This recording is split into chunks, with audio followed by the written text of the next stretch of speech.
So guys, we are here talking about SoFi yet again. But this time, I want to show you why SoFi is undervalued by quite a bit. I'm going to show you guys technicals and fundamentals and formulas used to evaluate a stock and a company and to valuize it to see where it stands, if it's profitable, not profitable, what its price to sales is, price to earnings, compare it to other companies so I can give you the full picture and by comparison of why SoFi is undervalued. Let's dive right in. So the first thing, we have market cap. Market cap is the total value of a company on the stock market across the exchange. And you get market cap by timesing or multiplying the stock price by the total shares outstanding. Now, shares outstanding are not to be confused with shares float. See, shares float is just the amount of shares that are available for the public, like us, private investors and, trading to the general public. That's shares float. The outstanding shares, however, is for institutions and investors and closely held shares. So we want to make sure that we're attaining outstanding shares and multiplying it by the stock price. This is the market cap. Now, besides market cap, we also have a price to earnings and a price to sales, a PS ratio and a PE ratio. A PE ratio is price to earnings. What we do is we take the stock's price, the price of the underlying asset, and we divide it by the EPS, earnings per share, on the most recent earnings. This gives us a price to earnings ratio. A very strong company will be between 10 and 30, usually around 20 to 25. Some companies are even lower. Now, typically companies that are really good with PE ratios is Apple, Meta, Google, Netflix, Microsoft. These are very strong companies, NVIDIA. And with that being said, price to earnings doesn't really work if a company's not profitable, because if the stock price is $200 and their EPS is like -2 cents, well, then you're really in trouble because you're not going to get a positive number from a negative EPS. So realistically, growth stocks, when they're on the rise and they're getting better and becoming profitable, or at least on the road to profitability, we need to figure out a way to valuize that stock. So we utilize another metric called price to sales, PS ratio. And we do this by taking the market cap and dividing it by their total sales or total gross revenue for 12 months. Now, the overall number for price to sales, generally speaking, the lower the better. You really want a price to sales ratio that's less than 10. That's really strong. But realistically, even if you get a price to sales of 5, it doesn't really fundamentally mean that the company is strong. You want to compare the price to sales to other companies that are in the sector. For example, when you're testing price to sales on Tesla, you'd want to also check Lucid, Rivian, NIO, and other stocks like that. You guys get the gist of it. If you're doing price to sales on NVIDIA,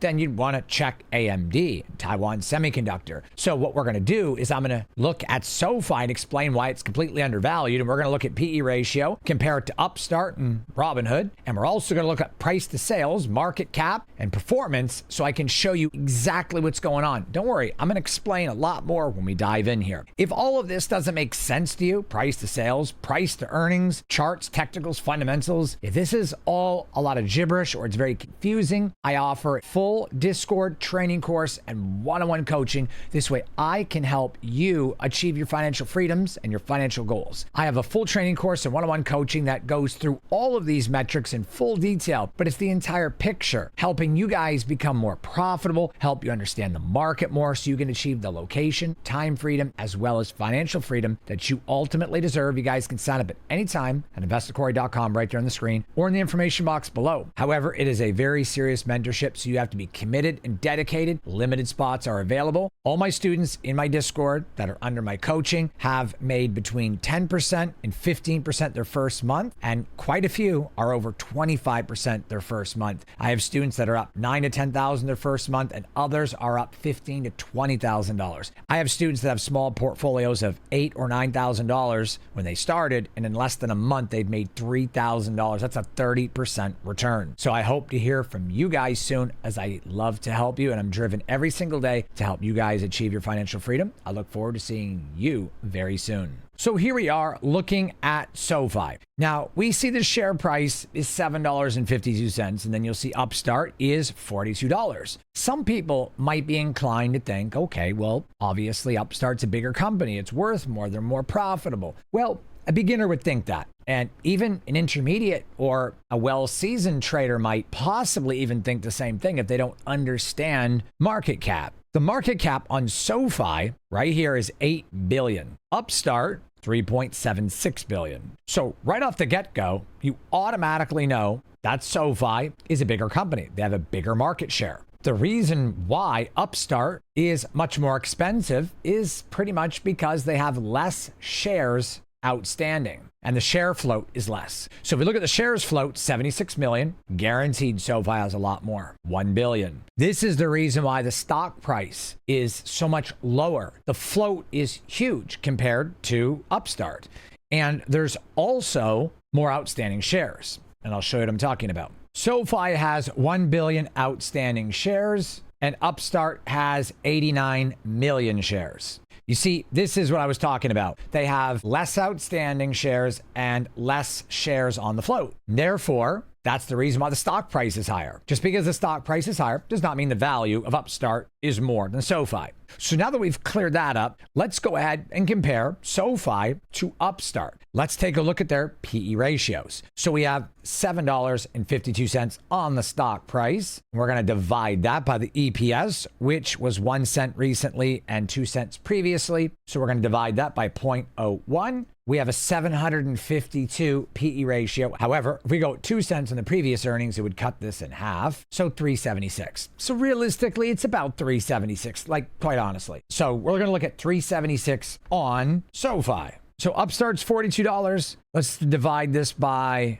0, and you cannot divide by 0. You see, so it's impossible. It's in the negative. But if we were to go with one EPS, it's 4,200. It's very high. Like you just can't valueize a company being profitable if their EPS is negative. That's why we move along to PS. But let's look at Robinhood too. Market cap on Robinhood is 18 billion. Shares float 586 million. So this is pretty much the reason why Robinhood is priced in between the other two, SoFi and Upstart, because they have more share float than Upstart, but their market capitalization is a lot more than even SoFi. So Robinhood is 21.12 and divide that by 21 cents. They have a PE ratio of 100. So Robinhood is more profitable than SoFi with a 100 PE ratio. So currently, Robinhood is the better buy. And look at the outstanding shares on Robinhood right quick. 878 million outstanding shares. Okay, so let's go ahead and look at price to sales. So what we're going to do is in order to get price to sales, we're going to take the market cap.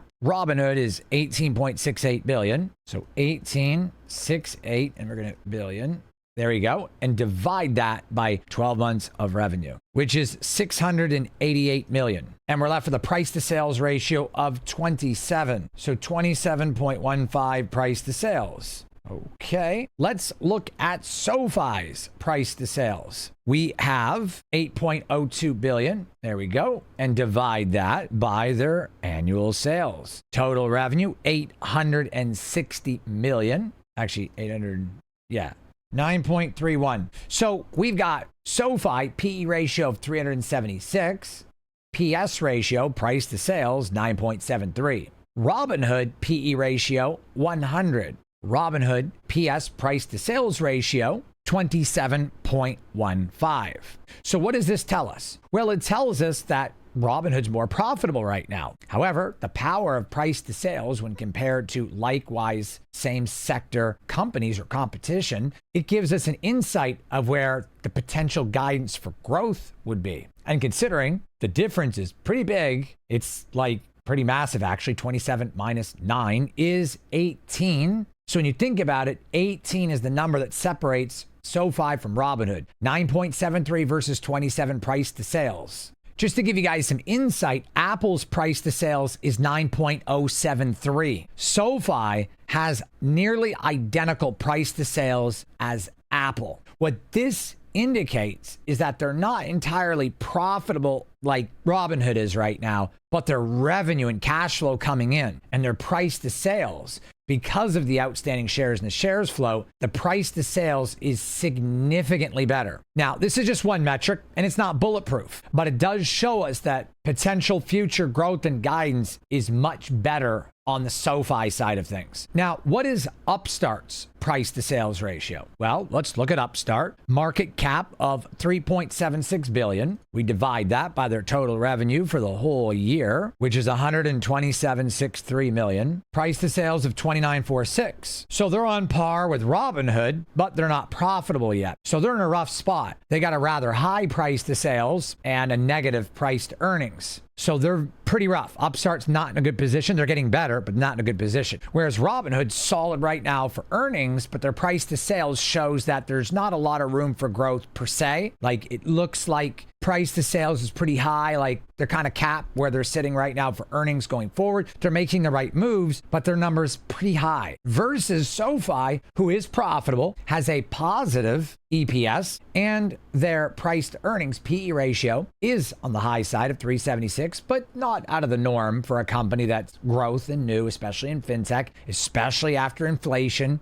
and especially after we've had all this economic downturn since 2021. Even though we're on the cusp of great things and rate cuts, it doesn't work in SoFi's favor. However, their price to sales is absolutely phenomenal for a company in their position. So it begs the question, is SoFi undervalued? And if so, by how much? Well, if we're looking at price to sales of Robinhood's 27, meaning they have 3 times. 9 times 3 is 27. 3 times higher PS ratio. So realistically, either Robinhood is priced 2 to 3 times too high, or SoFi is priced 2 to 3 times too low. Somewhere in the middle, things will balance, left or right, up or down. So realistically, SoFi's fair value is about $15. They're being held down by shorts, like institutions, hedge funds. When you think about it, the fair value of Robinhood is probably $18 to $21. SoFi is probably more or less $15 to $17. They're not far off. Yes, Robinhood's making bigger moves right now and is more profitable per se based on price to earnings. However, SoFi's price to sales is incredible, and they're positive on EPS. And Anthony Noto is a very good CEO and very good at sandbagging everything and under-promising and over-delivering. And with the rate cuts coming, this is the stock that I personally want to be in, because the moment rates start getting cut, SoFi's earnings are going to progressively get better. Their price to sales is going to stay the same or get slightly better.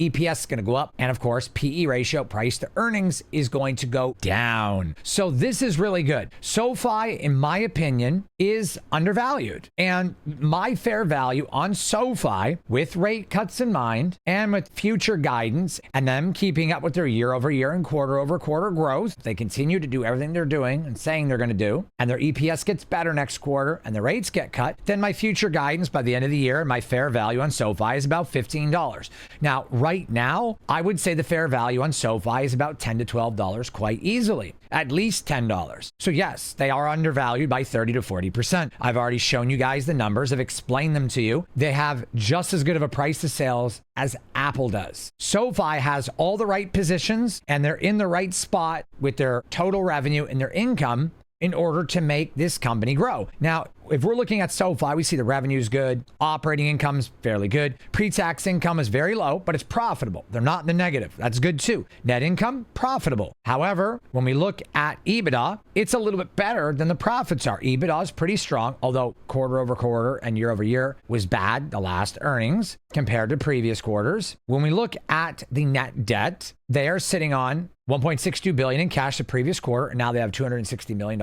in debt, and this is due to personal loans. With interest rates being cut and possibly student loans not being forgiven, that would be huge for SoFi. That would be astronomically good if student loans were not forgiven. If that happens, this is definitely the stock I want to be in. But with rate cuts alone, this is a great stock. We look at the cash flow and we see free cash flow has gotten a little bit worse over the previous 2 quarters. Again, student loans, but they had $178 million previously. Trailing 12 month is still $167 million. Cash from operation activities was negative $2 million, which is not good. The previous quarter is $1 million. Previous quarter before that was $215 million. The trailing 12 month is $308 million. So what have we gathered from all of this? Well, we've gathered that they've been hit pretty hard the last 2 quarters because of the economy, the downturn. But with rate cuts coming, they're in a good spot with price to sales, rate cuts coming, and the popularity of the stock and the products and services that they ultimately offer, a fintech with a bank charter. This is huge. So in my opinion, is SoFi a buy? Absolutely. And not only that, they're undervalued. They are seriously undervalued. Right now, it's at least $10. They beat their earnings next quarter and they go into the profit with cash flow and operational activities income, and the revenue's good and the rates get cut. This thing's going to fly. The shorts are holding it down. And the moment all of the things I mentioned in this video happen, if they do happen, then there could be a short squeeze. Because if everyone gets in all at the same time and starts buying it up, it's going to squeeze out all the short sellers that are holding this stock down. Will it happen? Don't know. It's likely to happen, especially with the rate cuts coming and with the election coming. Donald Trump wins the election. Student loan forgiveness is going to be off the table, partially or mostly, and that's going to help SoFi. So just keep one thing in mind. SoFi is looking pretty strong. They've had a rough few quarters. Right now it's a bargain and it's undervalued. If you can get in at $7 or under, you're good to go. Over $7, I'd sell some puts to collect some premium along the way. I might sell $7.50 puts 2 weeks out or $7 puts a month out. This is a great stock, and in my opinion, like I said, undervalued. And I think it'll eventually pass Robinhood, although Upstart is in an uptrend. Upstart in an uptrend. I told you guys a couple of months ago to buy Upstart when it was $22. There you go, fam. Double your money. Double your money. Could have had that, right? You know, I did mention it a couple of months ago. Just saying. Long story short, SoFi undervalued. Start selling puts. Get in. Add to your position. Great stock. Price to sales is amazing. If all of this stuff confuses you and you're looking to understand it better, grow your portfolio, achieve financial freedom, you ultimately deserve that. And I'm driven every single day to help my students and new students achieve their financial goals. I offer a full training course, Discord, and one-on-one coaching to surround yourself with like-minded people just like us. This way you can become successful. If you guys want to sign up, you can do so at any time at investorcorey.com, right there on the screen. Links also in the information box below. It's a very serious mentorship, so you have to be committed and dedicated to success so that I can help you. And I look forward to speaking with you and hopefully helping you grow your financial wealth. My students in the Discord are making 10 to 15% their first month, and that could be you. This video is over, guys. Don't worry, I picked out another one just for you. You're going to love it. And that video is right here. Click that video, and I'll see you over there. I'm in multiple places at once. And remember, till the next video, let's grow our wealth together. Take care, fam.